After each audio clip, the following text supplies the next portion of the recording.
Hey, it's Oldman Coffee.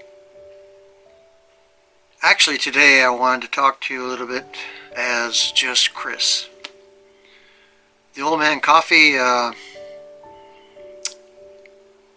doesn't really apply very much anymore because I'm not playing very much poker.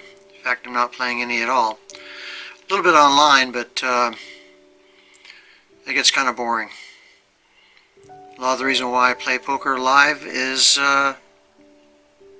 for the company and the camaraderie and the entertainment I get from playing with other people. Today is May 1st, 2020, and a lot has happened in the last few months, but mostly for me it's my 2-year anniversary when I arrived here in Las Vegas.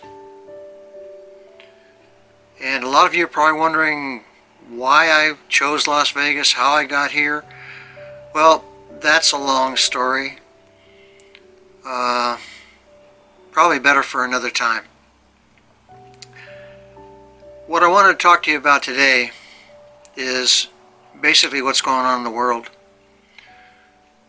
I was born in 1946. I'm 73 years old today.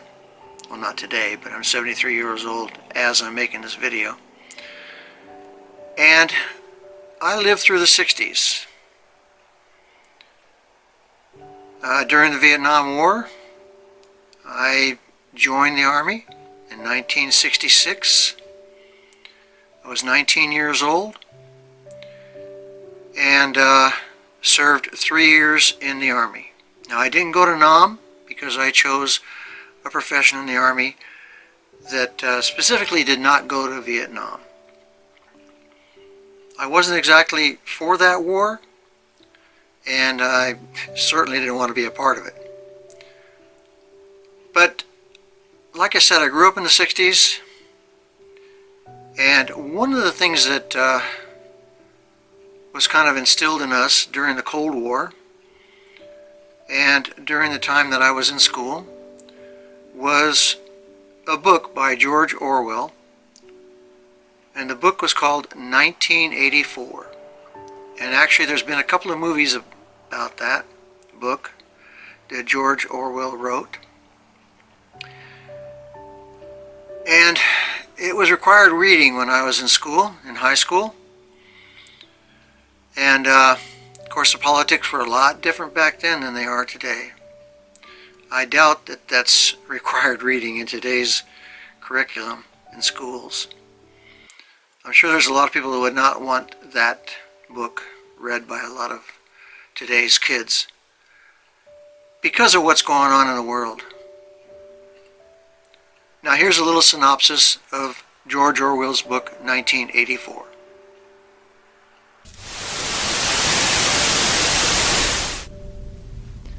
"1984 is about totalitarianism. A totalitarian government is one that tries to control every aspect of life. How people spend every minute of their time, even in private, who they can associate with, what they're allowed to say. A totalitarian government even tries to control what people think and what they believe." George Orwell wrote 1984 in the late 1940s. What Orwell was trying to do with 1984 was to give his readers a clear picture of what life would be like if a free country like England were under totalitarian rule. 1984 takes place in London. The London in the book is a depressing place.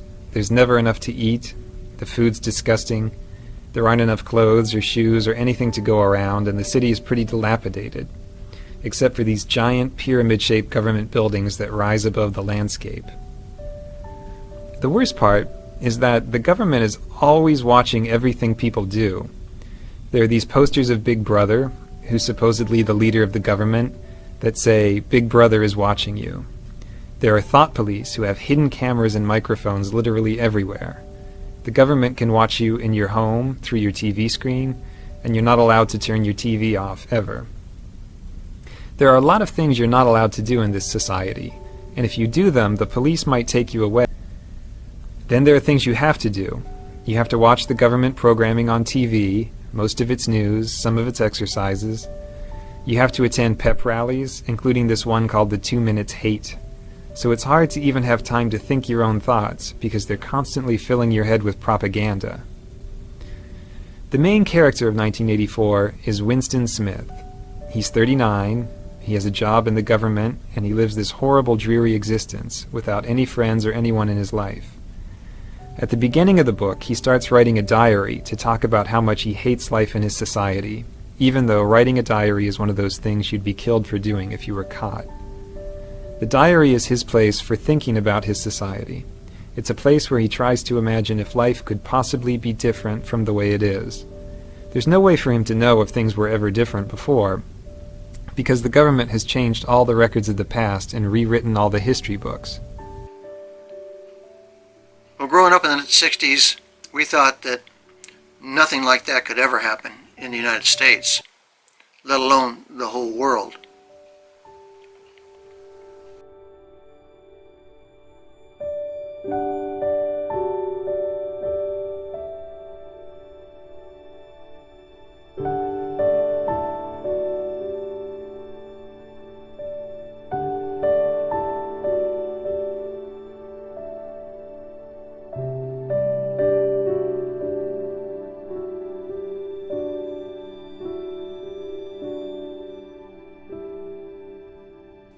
Totalitarianism does not shock us anymore.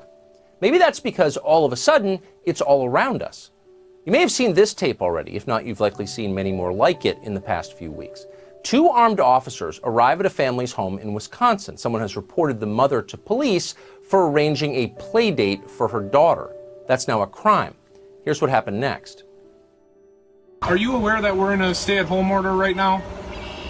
Yeah, obviously. By the government? Yes, I am aware. Okay, you're aware of that? I am aware. So I don't need to explain that to you? Why are you here? Because your daughter is going to play at other people's home and you're allowing it to happen. Stop having your kid go by other people's home. Are we done here? No, we're not. Okay. Your middle initial and your last name. I'm not giving it to you. I haven't done anything wrong. Okay. I already Perfect. got it. We got it. Yeah, Okay. And that'll be documented too, that you're uncooperative. You are uncooperative. That will be documented. Notice the tone they strike with this mother. They are standing on her property, uninvited, hectoring her about the so-called crime of allowing her daughter to play outside the house. They believe they have the right to do that. The question is, where exactly do they get that right? That's a good question. It's a question that we are strongly discouraged from asking.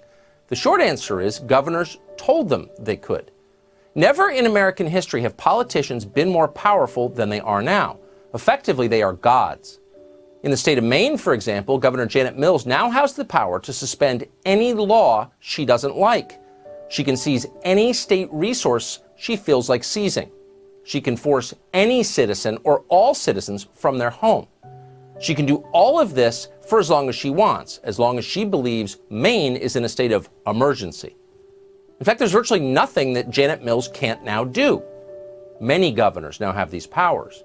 J.B. Pritzker is the governor of Illinois. On Monday, Pritzker did his best to explain why his word is now law in the state. It has to be law, he explained. Otherwise, thousands would die. In 3 sentences, Governor Pritzker framed himself as a leader of historic stature. Those who doubt his decrees are, quote, enemies of science and reason, enemies of civilization itself, enemies of the state. It would be very useful in moments like this to have an independent media. News organizations exist to hold the powerful to account. Here we have the powerful acting with no accountability at all.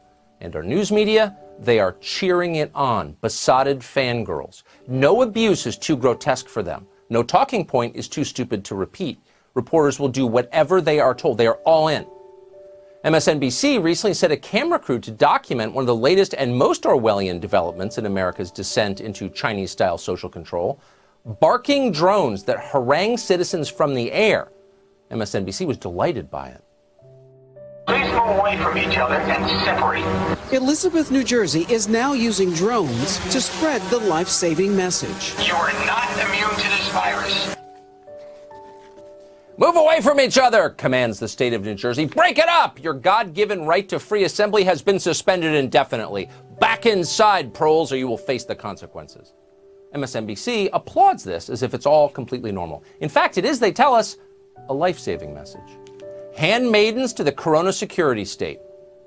But to their credit, at least MSNBC put it on television. Most outlets don't even bother to cover stories like this.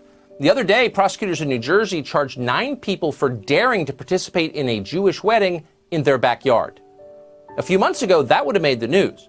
For 250 years, Americans have enjoyed the unfettered right to practice their faith as they choose. Now they don't. It happened overnight. Last month, Christians across the country were legally prohibited from celebrating Easter in their own churches. The national media barely noted it. How exactly is this happening? Well, it turns out that's not clear. Strangely, not very many people have asked. Politicians have no right to do any of this. They cannot make it illegal for people to go to religious services. The Constitution of the United States expressly prohibits that. The words could not be clearer. The First Amendment explicitly prevents government from making any law that inhibits the exercise of religious faith. That's not a detail or a footnote. It is a cornerstone of our history and of our legal system. Millions of people, probably your ancestors, fled to this country from around the world precisely because our Bill of Rights gave them this guarantee. It's why this country was founded. And in a moment, it's gone. How? Where did politicians get the authority to do this? Because some elderly, power-drunk epidemiologist told them to do it? That's not how our system works. It can't work that way. Occasionally, you hear someone complain about this. Some lonely civil libertarian will fret that we may be on a slippery slope toward losing our rights. If only. We're already there. We've slid to the bottom of that slope. Our rights are gone. No one has explained how politicians are allowed to do this. Where's the authority come from? How can they override the Constitution? Nobody seems to care. They're too afraid. But if you think this moment is scary, consider what might come next. Now that we've ceded all authority in the country to our political leaders, what can't they do? What are the limits to their power? That's not a theoretical question. It's not an argument over philosophy or political theory. It is the most practical possible question. The answer will define where this country goes next. What can't politicians do in the name of public health? As it stands, politicians won't let people worship or work or go to school or see their aging parents. They place the nation under house arrest. That's happening today, right now. But let's say we all get more afraid. What then? What couldn't they start doing? Could they intern people? Seriously. So as you can see, I'm a little bit concerned. I know that all of this will pass, what's going on right now, due to this pandemic that we are experiencing. And whether things will get back to normal, I don't know. I kind of doubt it. It's just going to be a new normal, kind of like after 9/11. And we accepted it.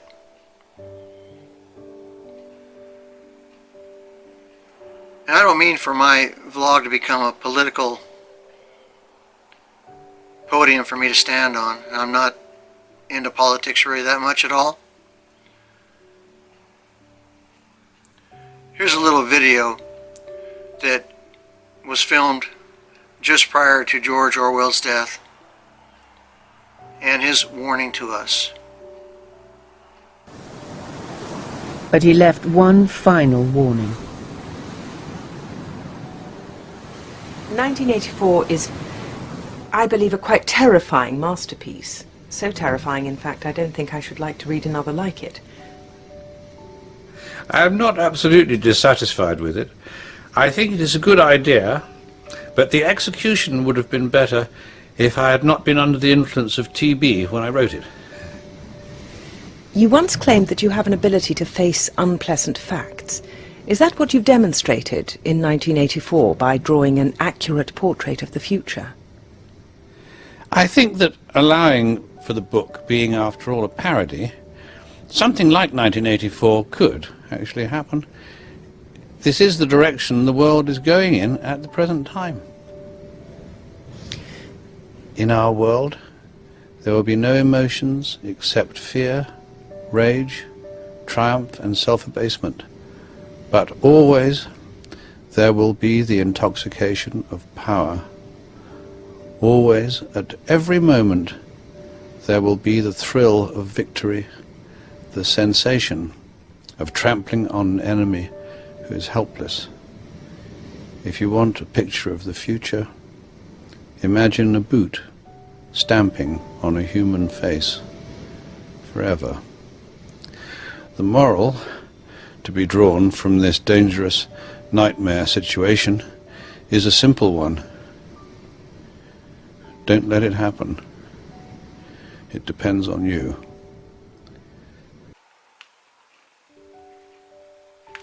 Now, I don't know how long it's going to be before I'm back playing poker in a poker room here in Las Vegas. As you know, I'm retired. I live on Social Security, and I play poker to supplement my income. Unfortunately, there's a lot of you out there that are suffering because of what's going on in our country right now. And I know that we see a lot of commercials on TV about all the great things that everybody's doing, and that's fine. I go along with that. I think everyone should contribute to help out their fellow American. But what's unfortunate is that we're not seeing the suffering that a lot of people are going through financially right now. We're not seeing the foreclosures, we're not seeing the people giving up their homes, their apartments, their belongings. Some are having to live on the street now. It's a really tough situation for a lot of people in this country. And my heart goes out to all of them. It really does. Like I said, I'm fortunate because I do live on Social Security, but that's not for sure anymore. I thought I would be guaranteed Social Security for the rest of my life. But unfortunately, Social Security is funded by the government, and it's funded by people that are working. It's a withdrawal from a person's paycheck that goes into an account that hopefully when they retire they'll be able to draw on it also.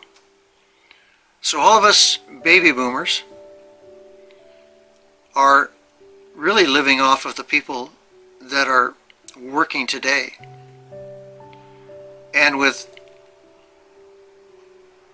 the number of people that are unemployed now and not working, that is putting a strain on Medicare, Social Security.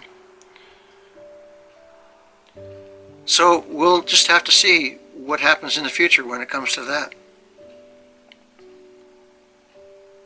So I hope this video wasn't too depressing for everyone. I hope it gives you a little insight on what's going on in my mind, what I'm thinking about now, what scares me about our situation here, and the power that our government has. I never thought that I would see this day, not as long as I lived.